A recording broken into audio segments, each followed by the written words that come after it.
नमस्कार, मैं हूं RS जानवार।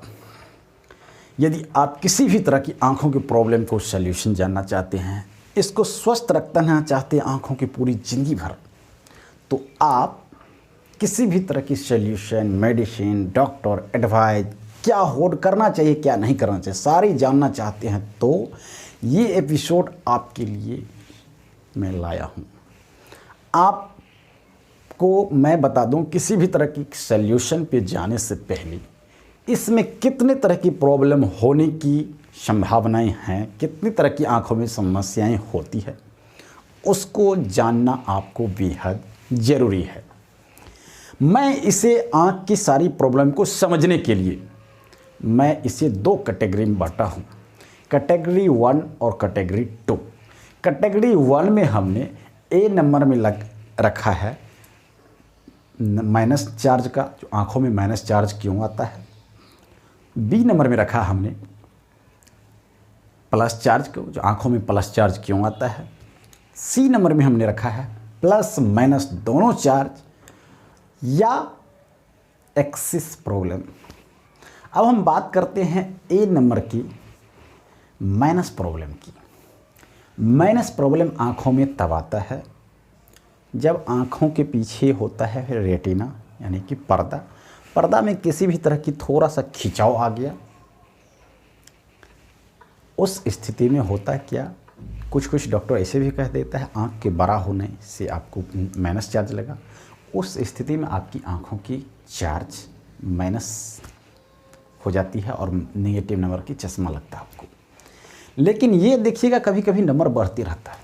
सबसे ज़्यादा 12 से 18 के बीच का जो एज होता है, इस एज में बहुत तेज़ी से बढ़ता है। इस एज में आपके शरीर की शारीरिक ग्रोथ बहुत तेज़ी से होता है।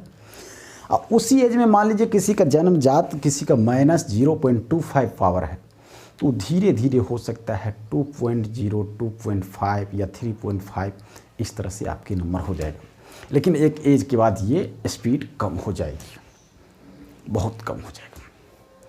प्लस चार्ज क्यों लगता है? आंखों के पीछे आप देख सकते हैं एक लेंस है, और इस लेंस में, ये लेंस ऐसा कठोर नहीं होता है, वो तो मांस का बना लेंस है ना, उसमें इलास्टिसिटी गुण होता है, सिकुड़ने की और फैलने की उसमें क्षमता होती है। जब 40 वर्ष पार करता है आदमी, तो उसमें सिकुड़ने की क्षमता जो होता है, छोटा होने की, बड़ा होने की क्षमता कम हो जाता है, कठोरपन उसमें ज़्यादा आ जाता है। जिसके कारण होता है क्या, जब हम नज़दीक के कुछ देखते हैं तो वो छोटा, खुद को छोटा कर लेता है, लेंस छोटा करके फोकल सही बनाता है, फोकस सही बना करके हम नज़दीक को देख लेते हैं, नज़दीक को पढ़ लेते हैं। लेकिन जब हम दूर को देखते हैं तो फैल जाता है या खुद के शेप में भी रहता है, तो हमें दूर को देखने में कोई दिक्कत नहीं होता है। लेकिन जब 40 वर्ष पार करता है तो कठोरपन जो आता है, तो नज़दीक को देखने में दिक्कत होता है, जिसके चलते आपको बहुत सारे डॉक्टर एडवाइज करेगा, जो 40 के बरस के बाद पढ़ने के लिए या नज़दीक वाला चीज़ देखने के लिए आपको प्लस नंबर का चश्मा लगेगा। अब प्लस माइनस दोनों का कैसे, आप बात से ही स्पष्ट है। जैसे माइनस नंबर का चश्मा आप देखिए, खिंचाव आ जाता है रेटिना में, जिसके कारण माइनस नंबर का चश्मा लगता है। लेंस के कठोरतापन आ जाता है 40 वर्ष के बाद, उसमें जैसे जैसे उम्र बढ़ता है तो कठोरतापन हो जाता है, तो प्लस नंबर चश्मा लगता है। और प्लस माइनस दोनों इसी स्थिति में लगता है जब एज बढ़ गया और पहले से रेटिना फैला हुआ है, थोड़ा सा खिंचाव हुआ है उसमें। अब एक्सिस प्रॉब्लम, हम सभी जानते हैं हमारी आँख 180 डिग्री के एंगल पर रोटेट करता रहता है, इधर से इधर, इधर किधरों देखते हम, देखते तो घूमता है तब तो देखेंगे, ऐसे कैसे देखेंगे भाई।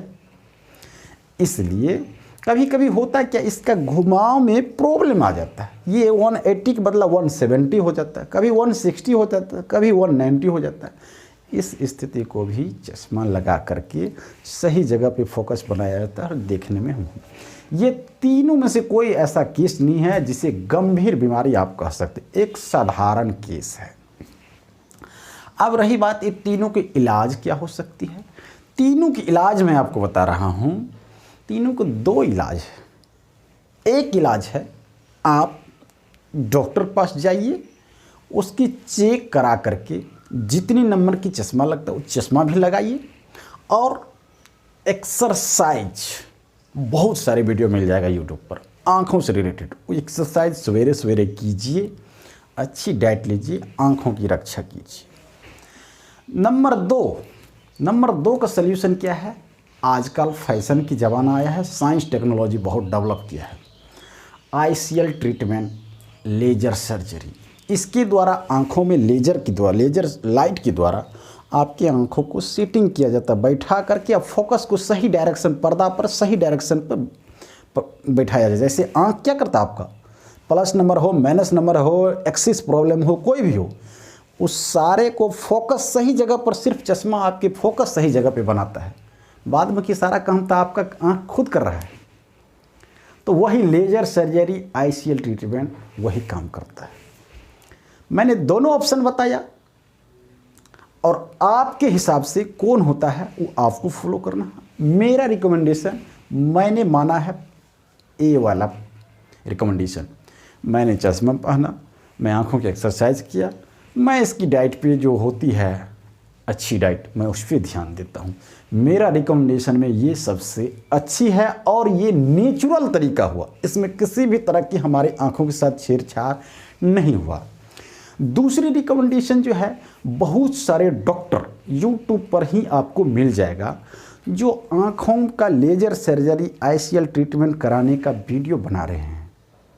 नई नई तकनीक से बहुत सारी टेक्निक आ गई, किसी भी तरह की पेन नहीं हुआ, लेकिन वो खुद चश्मा पहने हुए हैं।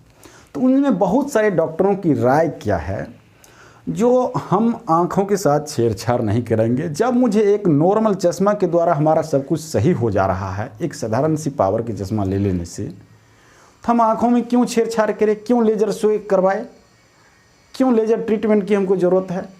तो मेरे भी हिसाब से लेजर ट्रीटमेंट हो, आईसीएल ट्रीटमेंट हो, इससे मैं बेहतर उसको मानता हूँ। आप क्या मानते हैं आप कमेंट में लिखिएगा।